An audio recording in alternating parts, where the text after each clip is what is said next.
Welcome to Real World Peaceful Parenting, a podcast for parents that are tired of yelling, threatening, and punishing their kids. Join mom and master certified parent coach Lisa Smith as she gives you actionable, step-by-step strategies that'll help you transform your household from chaos to cooperation. Let's dive in.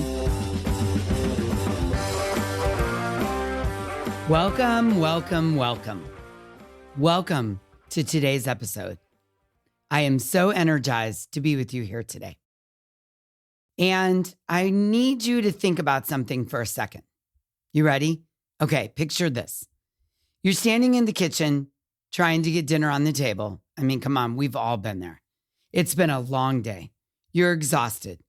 And your kid, your sweet, lovable kid, completely loses it at the worst possible moment.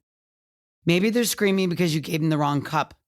Maybe they're melting down because their socks feel weird. Maybe they're throwing themselves on the floor because you said it was time to turn off the TV or put the iPad away. Now, let me ask you, what's going through your head in this moment? Well, if you're like most parents, it's something like, why are they acting like this? Or why can't they just calm down? Or maybe even, what am I doing wrong? And here's where I want to start today, because I think most of us were taught, whether we realize it or not, that big feelings from kids may mean bad behavior. Yeah? That if a kid is screaming, melting down, hitting, running away, or going completely quiet, freezing up and shutting down and disappearing into themselves, that something is wrong with them. Or worse, something is wrong with you. But what if that's completely backwards? What if those big feelings aren't bad behavior at all, but actually, are you ready for this? Drum roll, please. Actually, communication.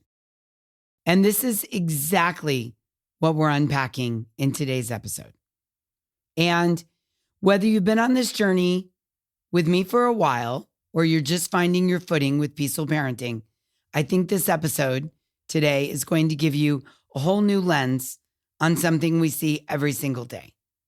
Because this is foundational. This is the stuff that changes everything. Everything. So there is a different way. And it starts with you understanding what is actually happening inside your kid's body when those big feelings show up. So let's dive in. I need you to hear this.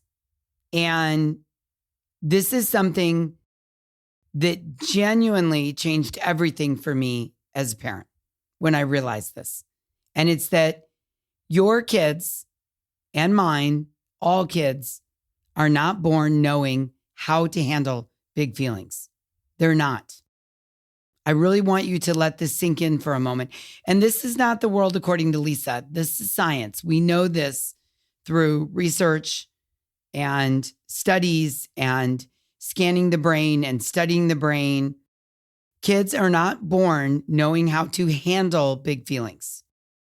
They are not born with that skill. It's not that they're refusing to regulate. It's not that they're trying to manipulate you. It's not a character flaw or parenting failure. I promise you. When your kid is screaming about the wrong cup or sobbing because their toast was cut the wrong way, their nervous system is overwhelmed. That is a nervous system in alarm mode, not a kid who is bad. And here's the neuroscience piece, because I think understanding this makes all the difference. The brain has two key operating modes in moments of big emotions. The first is what I call the higher brain. You might have also heard it called the upstairs brain. And this is the thinking brain. This is where logic lives, where cooperation lies, and where problem solving and learning live. So that's the upstairs brain, the higher brain. The second brain is the downstairs brain or the survival brain. I call it the middle brain, the emotional center. And this is the part that fires up within milliseconds when a kid feels overwhelmed, unsafe, or scared. And when the middle brain takes over, the higher brain goes offline, literally. This is so important, I want to say it again. When your kid is in the middle of a meltdown, their higher brain is offline. And I want to be really clear. This is not just a toddler thing. This is not just a little kid thing. This happens to your 10-year-old. This happens to your 15-year-old. This happens to your 21-year-old. Honestly, this happens to adults too. You've been there. I've been there. We're going to be there again. But we're talking today about kids. And I especially want parents of teenagers to hear this. Your teen's higher brain goes offline during big emotions, just like your toddler's brain did or does. Now, the behavior might look different. The stakes feel different, but the neuroscience is the same. When you're in your emotional middle brain having a meltdown, it is impossible in those moments to access logic, which means it's also impossible to just calm down. Facts here. Your kid cannot hear your really great lecture about making better choices and or calming down. Let's look at this from your own experience. Have you ever been so angry or so frustrated or so worked up that you said something you totally regret? That when you were in your higher brain, your logical brain, you would have never in a million years said. That's your middle brain taking over and your higher brain going offline. And you know what, my friend? It happens to all of us. Every single human being roaming the earth. So here's the first reframe I want you to take away from today's episode. I want you to remember, committed to memory, say it 100 times a day if you need to. When my kid is melting down, they're not giving me a hard time, they're having a hard time. That shift from they're being difficult to they're having a hard time changes everything about how you respond. And the truth is, how you respond is where the magic happens. So let's talk about that. The magic is in you understanding what those big feelings are actually saying. Because here's something I teach all the time in the Hive. Every behavior is communication. Every behavior is communication. Every single behavior your kid shows you, the screaming, the hitting, the running away, the shutting down, the freezing up, the going silent, every single behavior is your kid's nervous system trying to tell you something. It might be, I'm overwhelmed. It might be, I need connection. It might be, my body doesn't feel safe right now. Let me give you a really common example that I hear from parents all the time. Imagine a 6-year-old who absolutely loses it every day after school, like clockwork. Gets off the bus, comes in the door, and within 10 minutes, there's a full meltdown. Parents often come to me so frustrated, and they're like, what is this, Lisa? I mean, my kid said their day was fine. They like school. They have friends. The school is safe. They like their lunch. Why are they falling apart the moment they get home? Well, we talked about this in previous episodes. Here's what's really happening. That kid has been holding it together all day. School is a lot for your kid's nervous system, even under the best circumstances. Following directions, sitting still, navigating friendships, managing transitions, handling disappointments. And by the time they walk in the door, their capacity is done. Their emotional tank is empty, and home feels safe enough to finally fall apart temporarily. And that meltdown at the door, that's actually a sign that you, yes, you, are a safe person for your kid. They trust you enough to communicate to you, sometimes in the most ugliest of ways, that they have a need and a feeling. And here's the thing. This is just as true for your teenager. Maybe it doesn't look like throwing themselves on the floor. Maybe it looks like snapping at you the second they walk in, slamming their backpack down, saying, I don't want to talk about it, and disappearing into their room. The same thing is happening. They held it together all day. They used everything they had. And the moment they get to you, the safe person, it comes out. The behavior looks different, but the communication is the same. I'm overwhelmed. I need to decompress. I need to feel safe. Now, that doesn't mean that the behavior is okay. It doesn't mean there are no boundaries, but it means we understand what's driving it. And when we understand what's driving it, we can actually help. So one of your takeaways from today is to pause and ask yourself, what is my kid's behavior trying to communicate right now? What might be going on underneath the surface? I used to, and over the years, I've asked myself and still do to this day, this question with Malcolm all the time. And this is a question that will transform your parenting. I promise you. If all you ever learned from me and implemented was to pause and ask yourself, what is my kid's behavior trying to communicate right now? What might be going on underneath the surface? It's a complete game changer for you, for your kids, and for your relationship. So try it. Okay. So we know kids are born without the ability to regulate big feelings. We know their behavior is a communication. Now here comes the piece that's going to change how you see your role as a parent. Kids learn to regulate their emotions by first borrowing calm from the adults around them. This, my friend, is called co-regulation. And it is one of the most beautiful, important concepts in all of child development. Here's how it works. Your child's nervous system literally syncs with yours. Their brain has mirror neurons that pick up your energy, your tone, your body language. When you are calm, regulated, and steady, their nervous system starts to sync with that calm. When you are activated, dysregulating, and escalating, their nervous system syncs with that too. This is why telling a dysregulated child to calm down doesn't work. You cannot talk a nervous system into regulation. They need to feel it from you. But first, you have to be the calm before they can borrow it.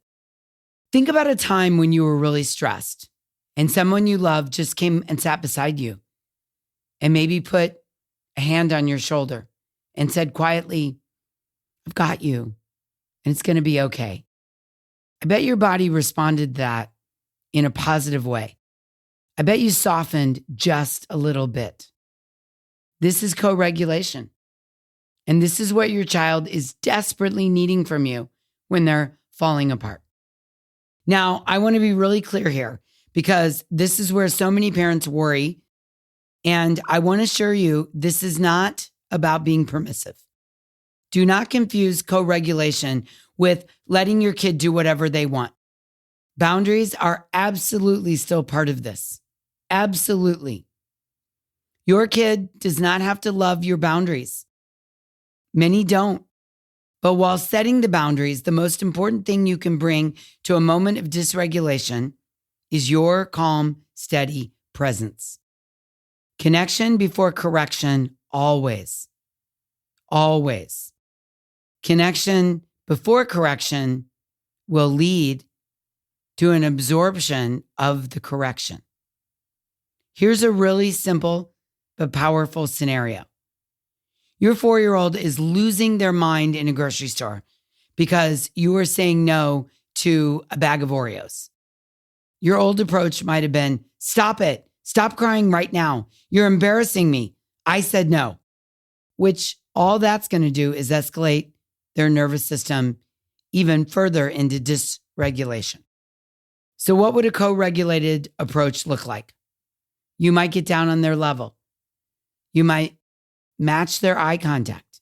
You might lower your voice and say, I know you really love those Oreos and you really want them. And it's disappointing. And then you just stay calm and steady while they process what you've just said. You're not giving them the Oreos. You're not changing the boundary. You're just being the calm in their storm, the lighthouse, if you will. Think about it. The lighthouse shines the light no matter what the conditions are of the weather. And slowly, your kid will start to regulate. because they're going to borrow your calm. Your regulated presence is the most powerful parenting tool you have. I promise you. Let me say that one more time. Your regulated presence is the most powerful parenting tool you have. Which leads me to a really important question.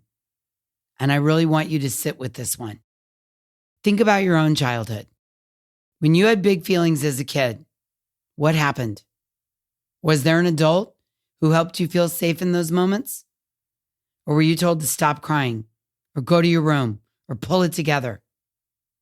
Because here's the thing, my friend. So many of us never learned to regulate our own emotions because no one taught us. No one came alongside us and was the regulated presence we needed. And as a result, many of us learned to just bury our emotions or explode them or numb out. And now we have kids of our own who are having big feelings because all human beings do. And our own nervous systems are firing right alongside our kids. Now, this is not about blame. It's not about your parents doing it wrong or you doing it wrong. It's about awareness. Because awareness changes everything. And you're listening to this episode. You're here. That means you're already doing something different. And I know some of you might be thinking, okay, Lisa, this sounds great for little kids, but what about my 8-year-old? What about my 12-year-old? What about my teenager? Great question. Because learning your kids your emotional regulation isn't just a toddler thing, I promise. This applies across every developmental stage. And the need for co-regulation doesn't disappear as kids get older, it evolves. And I know this with my own relationship with my 21-year-old. So let's look at how it evolves as our kids age and grow, right? Let's look at toddlers and preschoolers. Their brains are in such an early stage of development that regulation is almost entirely dependent on you. Their meltdowns can feel completely out of proportion. And many times they are out of proportion because their nervous system has no capacity or very little capacity to self-regulate yet. Your calm presence, your gentle voice, your physical closeness is the regulation tool they're dependent on completely. Now, as we get into the school age years of kids, they're starting to develop some self-regulation skills, but they still need a ton, and I mean a ton, of co-regulation support. This is the age where labeling feelings becomes very powerful, where saying, I can see you're frustrated, I can see you're disappointed, I can see you feel left out, I can see you feel jealous, becomes really powerful. This is the stage where just being seen helps their brains come back online. Yeah? Then we move into the tweens, the 10 to 13. Oh, this age. Their brains are literally going through a renovation. It's a great way to think about it, a renovation. And emotional intensity spikes. They need co-regulation and they need their independence respected, which is like being on Space Mountain for the parents. But during this phase, your calm becomes even more important because they'll often push us away while also desperately needing our steadiness. And then we have the teenagers and up. Same principle, different packaging. Teens are often written off as dramatic or hormonal, but the truth is the brains are still developing and still borrowing regulation from safe adults. The key is staying connected without controlling, being present without prying. And across all these stages, the core truth stays the same. Your kid cannot self-regulate until they've had the repeated experience of you offering them co-regulation. Every time you stay calm, every single time, during their storm. You are literally building their capacity to eventually do it themselves. You're not just managing behavior, you're helping to build a brain. And that is profound work. I always try to give you something practical to take away in every single episode. Because information without action is interesting, but information with action is transformation. So here are your 2 homework assignments for this week. Number 1, every time your kid has a big feeling or behavior that drives you crazy or begins to trigger you, I want you to pause just for a breath. Just for a breath, and ask yourself, what is this behavior communicating right now? Don't try to fix it. Don't try to respond. Just get curious, not furious. And the truth is, your brain might not have the answer right away. That's okay. The act of asking the question shifts your brain from reactive to curious. And curious parents are connected parents. And homework assignment number 2, you cannot access calm in a moment of chaos if you've never practiced it. So this week, I want you to spend 2 minutes, just 2, doing something that genuinely settles your nervous system. Deep breaths, a walk around the block, sitting in silence, whatever works for you. The goal is to build your regulation muscle when things are calm, so it's available to you when they're not. Because remember, your calm, it's the most powerful thing you bring to your kid's storm. Okay, let's do a quick recap before we go, because I want these ideas to really land for you. Number 1, kids are not born knowing how to handle big feelings. Meltdowns, shutdowns, and tantrums, they're not bad behavior. They're signs of an overwhelmed nervous system. Number 2, behavior is communication. Every big feeling your kid expresses is telling you something. Get curious about what's underneath. Number 3, your kids borrow calm from you.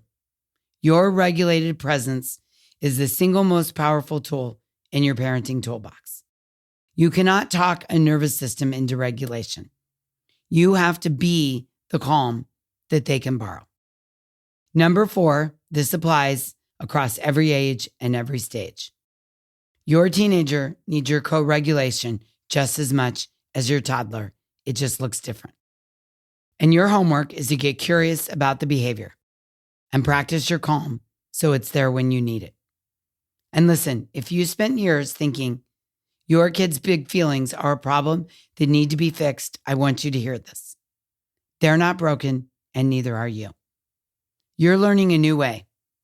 Every single time you choose curiosity over control, connection over compliance, every time you stay a little calmer in the storm than you did yesterday, you, my friend, are doing something extraordinary.